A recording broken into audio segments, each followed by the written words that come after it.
عن عائشة رضي الله تعالى عنها قالت قال رسول الله صلى الله عليه وسلم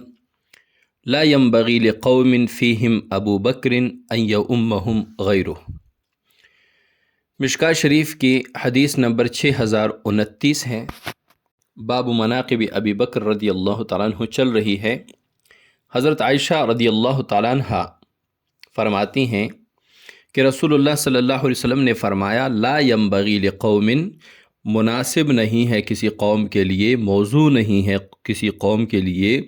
فیہم ابو بکر، جس میں ابو بکر ہو، ان یؤمہم غیرہ، کہ وہاں امامت ابو بکر رضی اللہ تعالیٰ عنہ کے علاوہ کوئی اور کرے۔ سلیس ترجمہ یہ بنے گا کہ رسول اللہ صلی اللہ علیہ وسلم نے فرمایا کہ جس قوم میں ابو بکر رضی اللہ تعالیٰ عنہ موجود ہوں، اس قوم کے لیے مناسب نہیں ہے کہ کوئی دوسرا بندہ امامت کرے، وہاں پر امامت کا حق ابو بکر صدیق رضی اللہ تعالیٰ عنہ کو ہے، اور امامت کا حق افضل ترین شخصیت کو ہوتا ہے۔ جس قوم میں سب سے افضل ہوگا وہ امامت کا حقدار ہوگا۔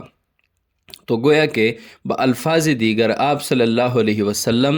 فرما رہے ہیں کہ تم میں سب سے زیادہ مرتبہ حضرت ابوبکر صدیق رضی اللہ تعالیٰ عنہ کو ہے۔ اور جب یہ ثابت ہو گیا کہ افضل استحقاق رکھتا ہے امامت کا، تو جس قوم میں ابوبکر صدیق رضی اللہ تعالیٰ عنہ موجود ہوں، وہاں پر کوئی دوسرا حق بھی نہیں رکھتا خلافت کا، کیونکہ مرقات شرح مشکات میں لکھا ہے لا ينبغی ان یجعل المفضول خلیفۃ مع وجود الفاضل، کہ فاضل کی موجودگی میں مفضول کو خلیفہ بنانا قطعاً مناسب نہیں ہے، موضوع نہیں ہے کہ ایک بہترین شخص موجود ہو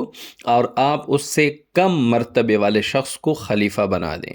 یعنی یہاں پہ آپ صلی اللہ علیہ وسلم کی خلافت کی طرف، آپ رضی اللہ تعالیٰ حضرت ابوبکر صدیق رضی اللہ تعالیٰ عنہ کی خلافت کی طرف واضح اشارہ ہے کہ جس قوم میں ابوبکر صدیق رضی اللہ عنہ موجود ہوں، وہاں کسی اور کے لیے مناسب نہیں ہے کہ وہ امامت کرے۔ تو امامت چاہے صغرا ہو یا کبرا ہو، وہاں پہ فاضل کو ہی استحقاق حاصل ہے۔